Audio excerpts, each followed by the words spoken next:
Cindy. I'm here in St. Louis, Missouri. I work for the Boys and Girls Club Teen Center of Excellence. I'm our culinary arts manager. I am here today to show you guys some basic cooking skills. The first thing we're going to do is make bread. A lot of you are stuck at home. I know there's been a shortage of bread at the grocery stores. I thought this would be a good time to show you how to make a very basic bread that you can turn into breadsticks or dinner rolls, or you can eat it whole and cook it on a sheet. I'll show you all of that, but first we're going to get started. So the very first thing we're going to do, if you have a clean apron and you want to protect your clothes, you can put on a clean apron. I always work with an apron. You don't have to. You can work without it. This isn't particularly messy, but it does make some flour fly around. All right, I have my apron on. Now I'm going to do the most important thing that we have to do before we start cooking. I'm going to wash my hands. A lot of you are worried about coronavirus. Washing your hands is also the best way to prevent that. So I'm going to go over to my sink and I'm going to wash my hands for 30 seconds. That is the minimum amount of time that's needed to kill bacteria. You can wash it for over 30 seconds, but you need to wash it for at least 30. So I'm going to come over to my sink and I am going to turn the water on as warm as I can possibly stand it. And I'm going to get my hands wet. And then I'm going to get soap. Now, a good way to know 30 seconds, you can count or you can sing your favorite song. I'm going to sing up a silly little song. I would love to take credit for it, but I didn't write it. It's a song from the Holderness family, but I'm going to sing for 30. So you think you can just use your pant leg to dry? There are germs on that pant leg, so don't even try. Oh, baby, just let it air dry now, baby. Or get a clean towel, or get a clean towel right now. All right, that was 30 seconds. You can make up your own silly song. Just make sure it's at least 30 seconds. And my water is extremely hot. So, turning it off. You would have pulled your towel off before you turned your water off. I know I just sterilized my sink with bleach, so I know everything's clean. So it's not that big of a deal that I didn't, but you would want to. All right, so we're gonna make bread. If you're lucky enough to have a hand mixer, this will be a really, really short job. Mixers come with lots of different attachments. This is a whisk. This is a paddle. These are both dough hooks. So either one of these would be okay for making bread. We're not going to use the mixer today though, because a lot of people don't have a stand mixer. I've had this one for 17 years. It's an old beast, but I know not everyone has this in their home. So I'm going to show you the way my grandmother taught me. We're going to use a bowl. So the bread we're making today uses yeast. Yeast comes in different ways. I buy mine in little jars because I cook a lot. Most people buy it in little yellow packets. It's very economical. You can get 3 little yellow packets for about $1. That'll make you 3 big batches of bread. But I'm going to use it out of the jar. But when your yeast sits around, it can die. Yeast is a living organism. It's a fungus. So if you've had it for a long time, it might not be alive. The easiest way to know if it's alive is to test it. So what I'm going to do is I'm going to go back to my sink and I'm going to get water. Now the temperature is very important. I'm making sure that it's not too hot or too cold. And I need about 2 cups for the recipe that we're making.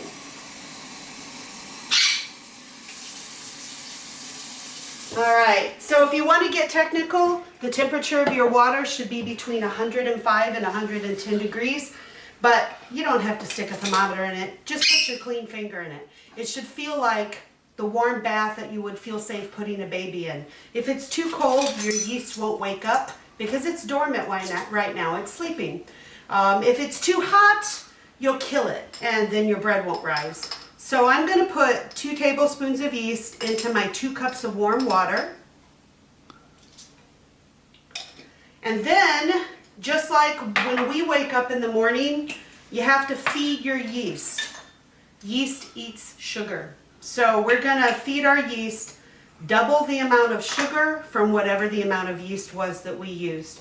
This proportion will work with whatever you're making. If it's bread, if it's pretzels, if it's only a teaspoon of yeast, you would put in 2 teaspoons of sugar.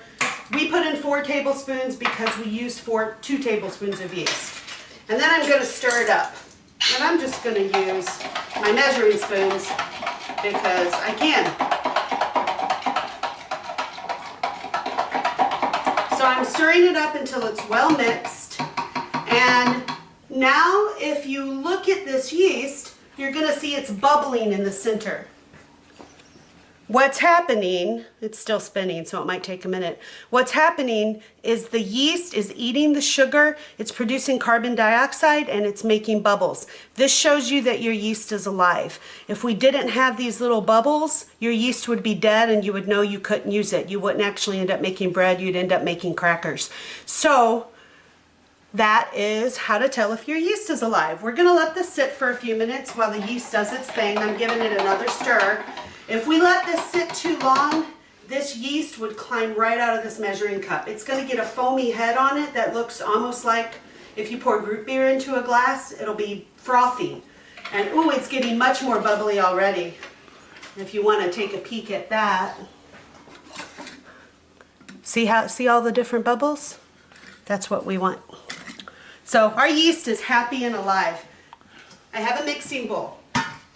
Now if you notice, my mixing bowl spins and it slides around a lot on the counter. We don't want that because it's going to be harder to stir things in it. I have a towel and I'm going to get it wet. And I'm going to spread this towel. This is a clean towel. I just gotten it out before we started taping. I'm going to put it on the counter and set the bowl on it. The moist towel will make the bowl grip and it won't slide around your counter so easily. This works with a cutting board too and can be super important because if you're cutting and your board slides, you could cut your finger. So that's that. I'm going to dry my hands. Once again, this towel is clean. It's a fresh towel. And I'm working with 2 kinds of flour today. Since my family will be eating this, we like whole wheat flour. Whole wheat flour contains the bran, the germ, and every part of the flour, so it's more nutritious. It gives you fiber, it gives you protein. So we're going to use a mixture of plain white flour and whole wheat flour. You don't have to use whole wheat flour if you don't like it. You can do this recipe with all white flour. Please excuse my barking dog in the background. So we're also going to need a little extra flour later for sprinkling, so I'm going to get some out. So first, I'm going to measure 3½ cups of white flour into this bowl. This is called a bench scraper. All it is a fancy thing for scraping surfaces to get things off. Think of it like a squeegee for your flour. So I'm going to scrape. The way I filled that, I'll explain it better, is when you do flour, it's very light and fluffy. You don't want to pack it down. So I'm scooping into the cup, I'm overflowing it, and then I need a flat edge to scrape off the excess and put it in the bowl. If you don't have something like this, it's not a big deal. We almost all have knives in our cabinet that we use to eat with. You can use the back side of a knife. Does the same thing. So that's 3 cups. Then I have a ½ cup measure here because I want 3½ cups.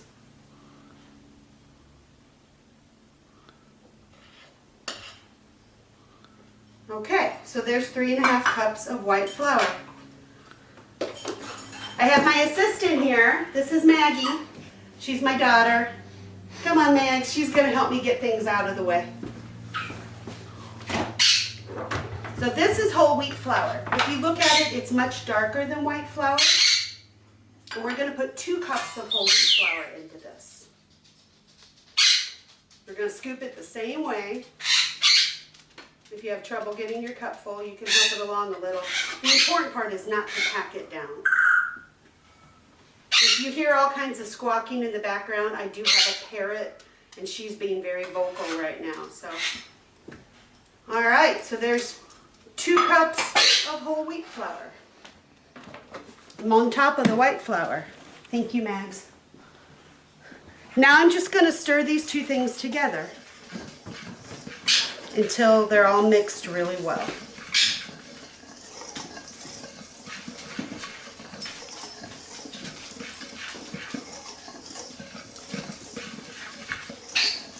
All right.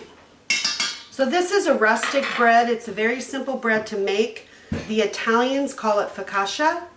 A form of it's made in many different cultures. If you want to focus back to our water and yeast for a minute, if you look at it, you can see that it's getting a frothy head, like the top of root beer or the top of a soda if you poured it really fast. That's all yeast, and it's going to continue to climb. It would climb out of this pitcher if we let it. We are done with this, so we're going to get it out of our way. We are also done, I think, with our measuring cups, but they're not that much in the way. I'm going to move the sugar. So we have our flour in the bowl. I forgot one thing, and I'm going to grab it over here. We need some salt. We don't need a lot of salt right now. We're going to use about a teaspoon. And I keep mine in a little container next to my stove because I cook a lot. I am a chef. My husband's a chef as well, so we cook way more than most people cook, most likely. But right now we're all at home and we all need to be cooking. I'm stirring my flour with a whisk. You don't have to use a whisk. You can use a spatula or a spoon. You can even stick your hand in there if you want. That would work just fine. But I'm making sure that salt is mixed with the two flours really well. And now I'm going to make a little well in the center of my flour in my bowl. It's just, you know, a little indentation in there. And I'm going to start pouring my water and yeast in. Now, flour absorbs moisture from the air. We've had a lot of rain lately. It didn't rain today, but it did rain last night and all day yesterday. We may end up not needing all of our water.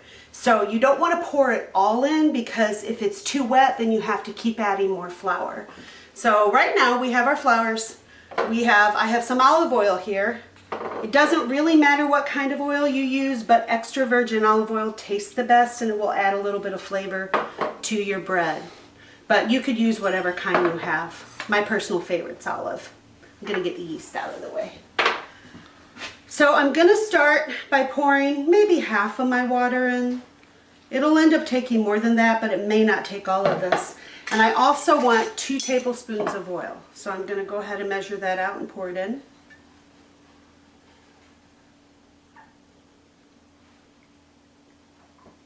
And then I'm done with my oil for the time being, and my measuring spoons. I'm going to put them in the sink. It's always easy to work clean, and you won't have as much work afterwards to clean up. So try to do as much as you can and stay tidy while you're cooking. If you can see, I'm rotating my bowl, and I am stirring from the inside. I'm sort of doing a folding method. It's kind of like this. But what I'm doing is I'm incorporating the flour and the water together. I want it to make a ball. I don't know if you can see inside the bowl with this what I'm doing. Now I can tell that it's going to need more moisture, so I'm going to pour some more over.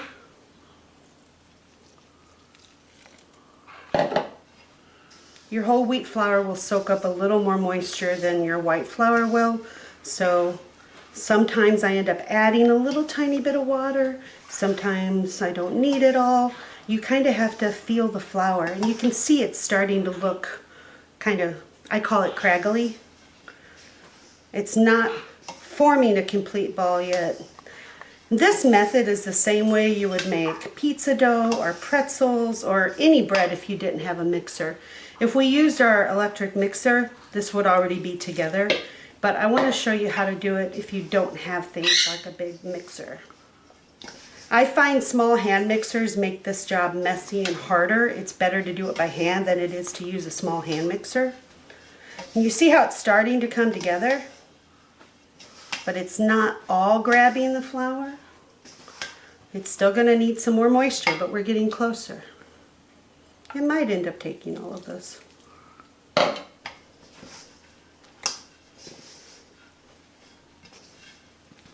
So it's mostly a ball now, but it still doesn't look smooth. And there's still, you can see a little bit of dry under here that it's not grabbing. It still needs a little more moisture. We're going to end up using most of our water this time.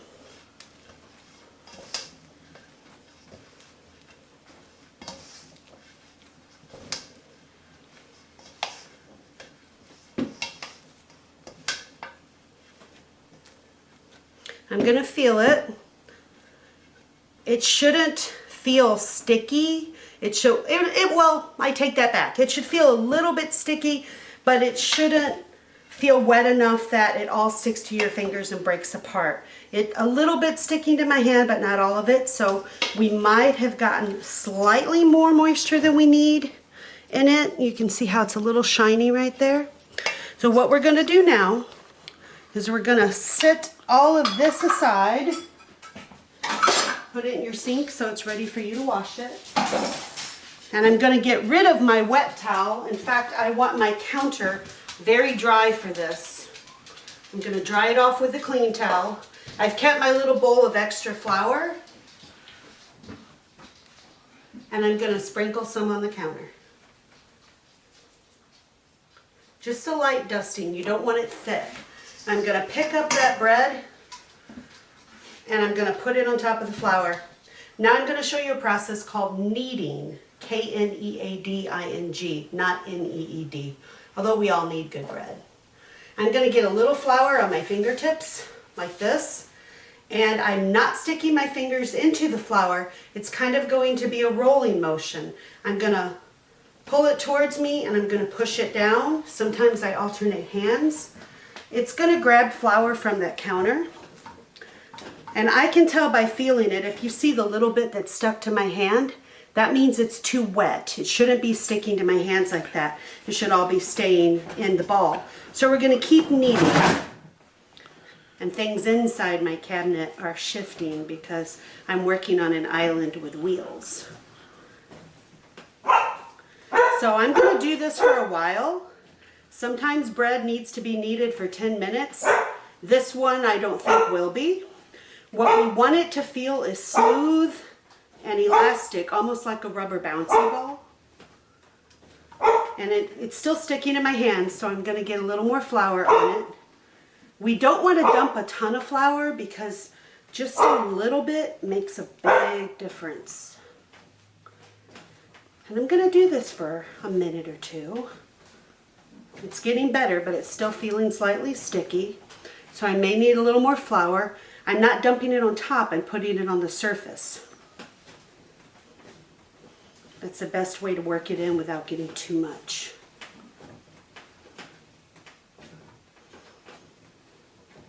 If you're using an island like I am that has wheels, you might want to lock it before you start. I didn't, and it's trying to slide away from me. You can't see, but I actually have my foot under the bottom holding it in place.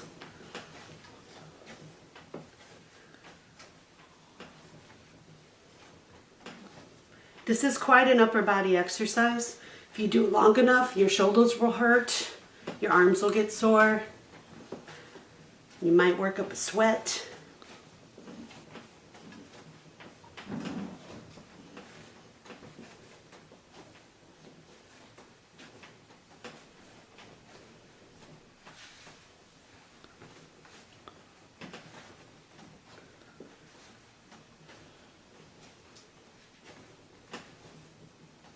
What we're doing right now is we are developing the gluten strands.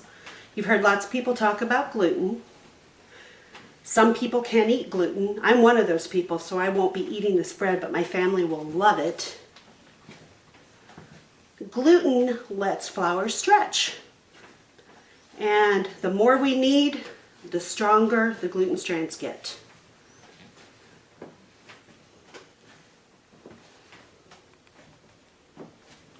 It's looking almost perfect.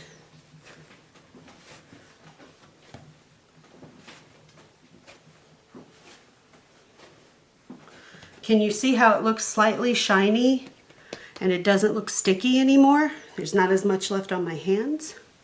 We're going to let this sit for a minute. I am going to wipe out this bowl with a paper towel and try to get as much of what's stuck on out because we're going to need this bowl.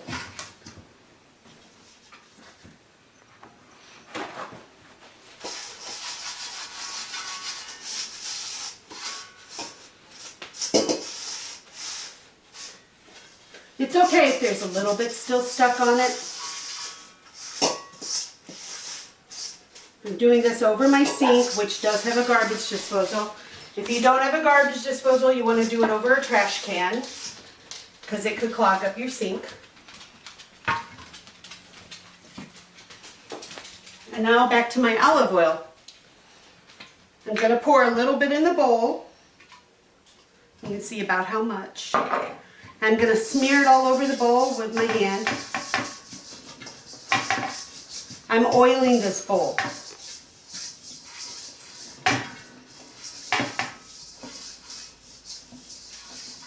All right, so that bowl is greasy.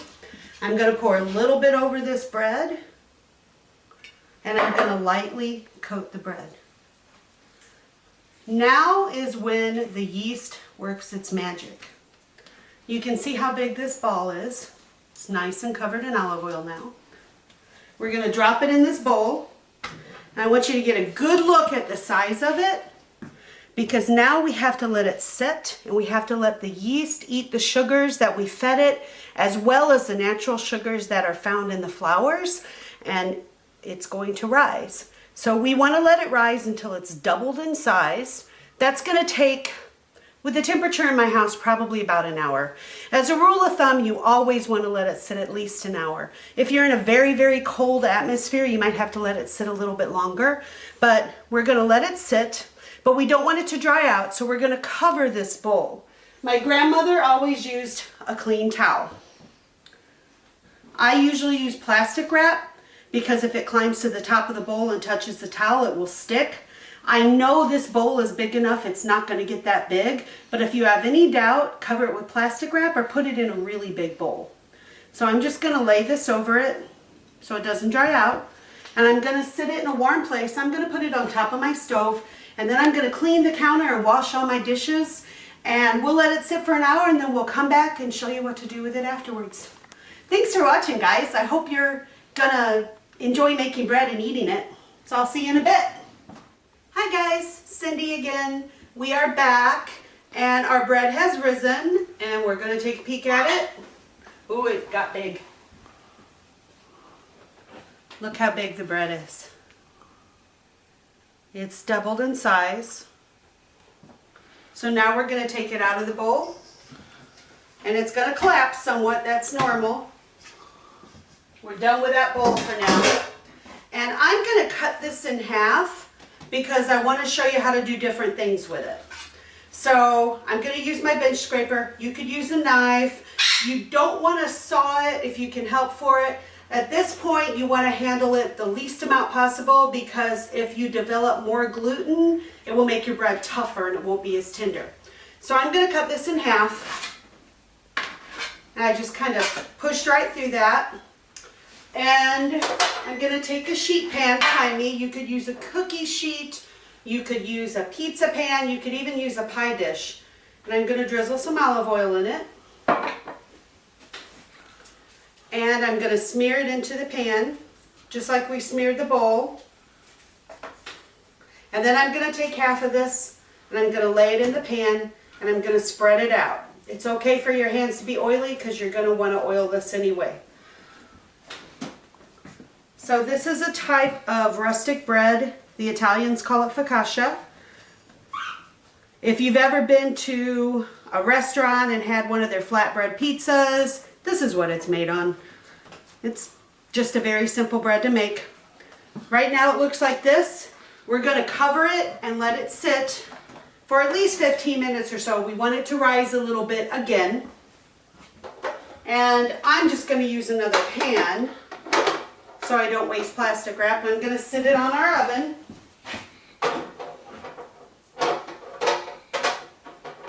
The warmer spaces, the more it will rise, and the quicker it will rise. So this piece, I'm going to show you how to do a couple different things with. Some of you might want bread sticks. Some of you might want dinner rolls. So I'm going to cut this into some smaller pieces. If you wanted a dinner roll, you would take it and hold it in your hand and roll it on your counter until it's a smooth ball. Like that.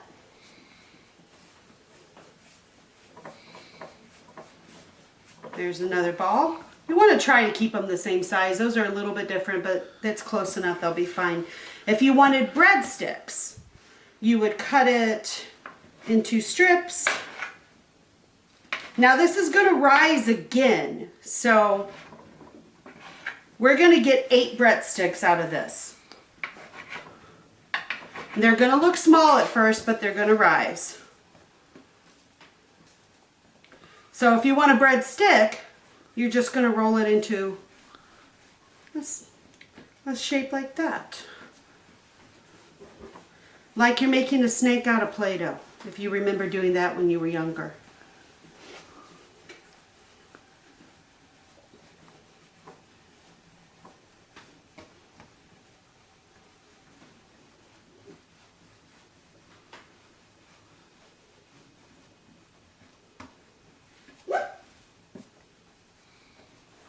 They don't have to be perfect. It's bread. It's going to be delicious no matter what you do with it.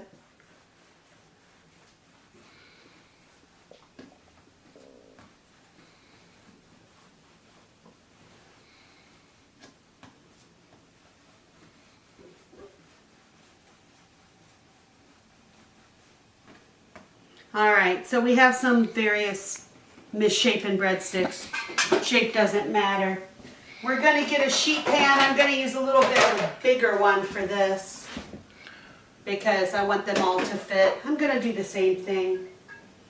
I'm going to drizzle olive oil and smear it around.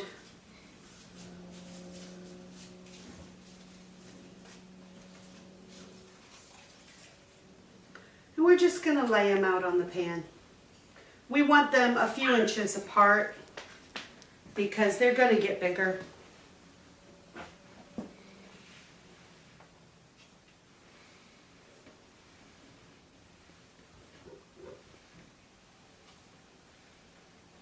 And we're going to put those on there too. They might get a little smushed together. They'll probably be fine. That's our assistant, Peggy, letting us know that he hears a noise. And I'm going to cover this one too. And I'm going to sit it over on the stove. This is your second rise. You're letting your bread rise again. Now, I like to put flavor into the bread. So once it rises the second time, then we'll be ready to bake it. Now would be a good time to turn your oven on to preheat. We want to preheat it to 400 degrees. I'm going to pour some olive oil in this measuring cup. It doesn't have to be a measuring cup. And we made a lot of bread, so I'm just going to put it all in there. It can be a coffee cup. It can be anything. It can be a little bowl. I'm going to make garlic breadsticks and garlic bread, so I have granulated garlic here. I'm just going to pour some in. And this is a pastry brush. So I'm just going to stir it up. I like using fresh garlic, but if you don't have fresh garlic at home, which in times of being locked in your house you might not, a lot of people have regular garlic. You don't have to put any kind of herb. You can just use straight oil. I like to use garlic. Sometimes I use rosemary. It's all up to you what flavor you want your bread to take. But you want to stir your herbs into your oil, and then we'll brush the bread with it when it's ready to bake. So we're going to let that bread rise for about 15 to 20 minutes. It's going to get larger again, and then we'll top it and we'll put it in the oven. So our oven's preheating. We're going to sign off for now, and I'll see you in a moment. We let our bread rise for the final rise, and it rose for about 20 minutes, and now we're ready to get it in the oven and bake it and then eat it. So if you look at the bread, we have our rolls, we have our breadsticks, and I did a horrible job at getting the same weight, but it'll be fine.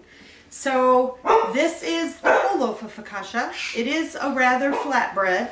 Now it has risen somewhat. What we want to do at this point to the whole loaf is make little indentations or dimples. And that's going to collect olive oil and flavor and salt once we top it. So that's all we do with that. We don't press all the way down. We're just making little indentations. And remember our olive oil with the garlic in it? We're stirring that up. Once again, you don't have to use garlic. You could just use plain oil. And we want to brush the top of it. This looks like a paintbrush, but it is a pastry brush.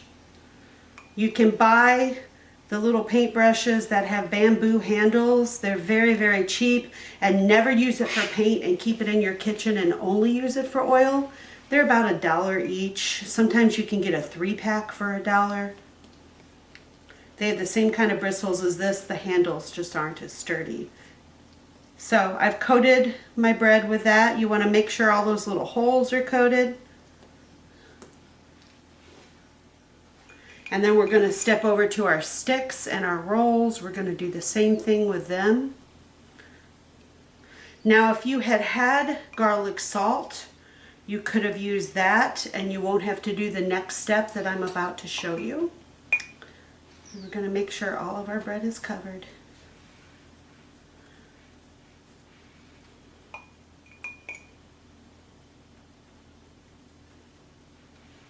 Olive oil is an oil that has good heart-healthy fats in it, so it's better for you than some other types of oil. Butter tastes great, but it's not nearly as healthy. I have my little cup of salt. Remember our salt? You want to use a coarsely ground salt. I use kosher salt. It comes in a box that looks like that. You can buy it at any grocery store. All these doesn't usually have it, but most of the others do. And we're just going to sprinkle across the top. This is one of the characteristics of this type of bread, is a crunchy rustic salt on top. It's just a light sprinkling. You don't want it too salty. And because we had garlic powder and not garlic salt, we're going to cover everything. If we'd had garlic salt, we probably wouldn't need to add the salt at all.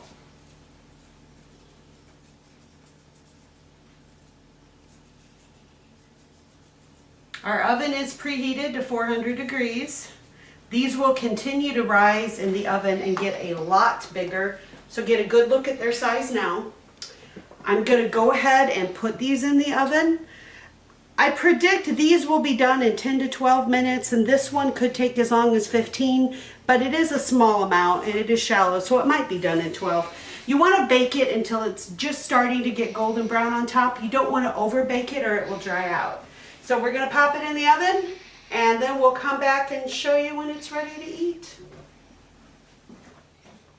All right, our oven timer just went off. It's been about 13 minutes. We're going to check it and see how it's doing.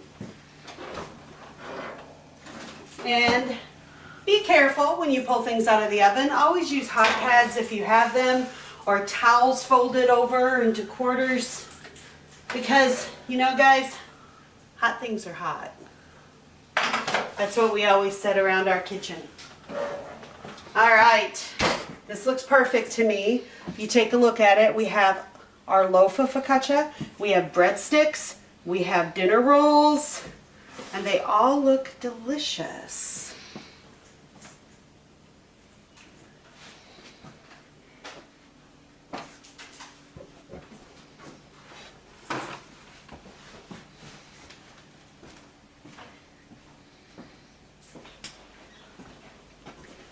John's checking it all out. He's doing the videoing.